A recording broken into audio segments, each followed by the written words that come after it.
Look, everyone! Strangers! Just what we needed, some new ears for old tales. I'm Chorus Bale, proprietor. Since it's apparent you like to talk, how about telling us how you lost your arm? You'll be sorry you asked, little man. It's a dark and stormy night, deep in Mayrat territory.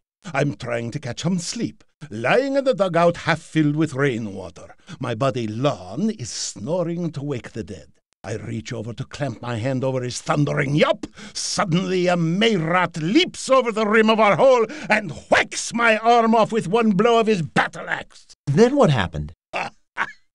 Well, Lon stops snoring right enough. He kills the Mayrat, binds up my arm, and drags me through mud and blood to a medico. Saves my life, he does. Thanks again, friend! Think nothing of it, Chorus. Hey, how about an ale on the house? What do you think I'm running here? A charity institute for destitute drunkards? Now, where was I before I was interrupted by that guzzling soak of a bar rag? Oh, yes.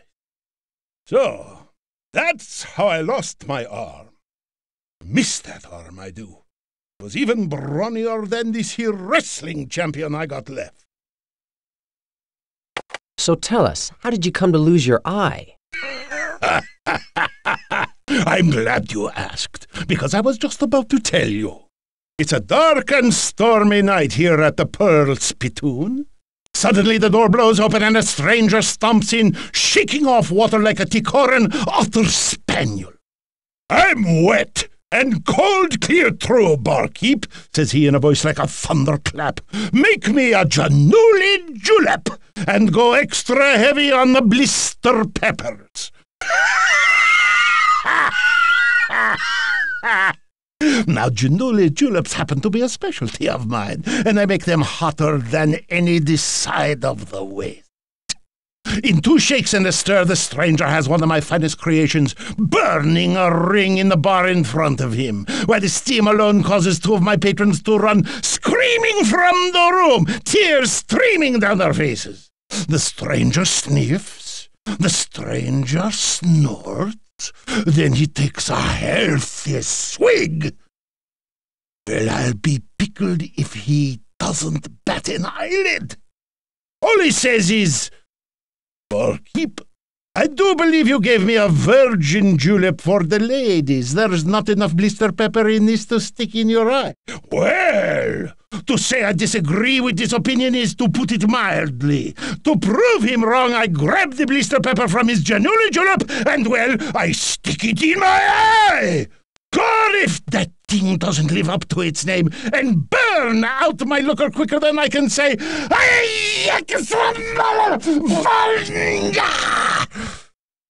in 20-0 hindsight, I'd have to say that wasn't one of my brighter ideas. That's terrible.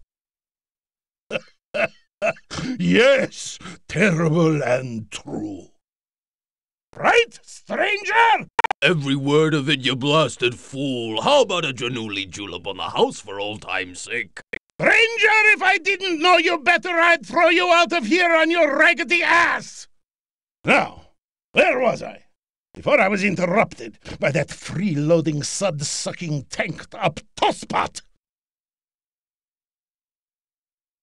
Do you know a man named Ganath? Yeah, I know him. He wouldn't waste his time on a scrawny pair like you, though. Come back anytime you get to missing me.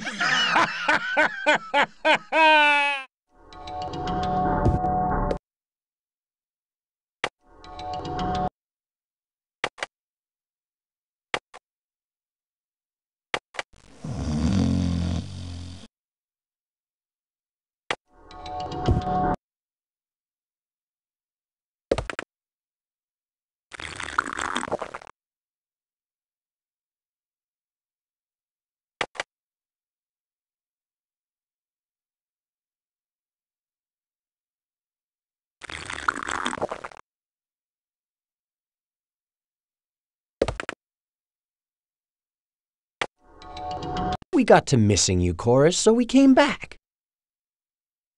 So, I take it you're considered a fair to middling arm wrestler around these parts. Why, son, am I to take that as a challenge of sorts? Yes, and here's a wager to make it interesting.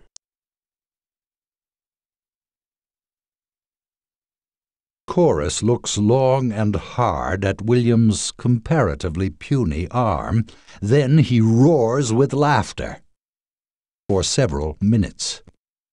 Finally, he regains enough self-control to sit down opposite William and clasp hands. Still chuckling, he waits for the signal. Then, immediately slams William's hand to the board. That was fun! And profitable, too! Anytime you want a rematch, just let me know!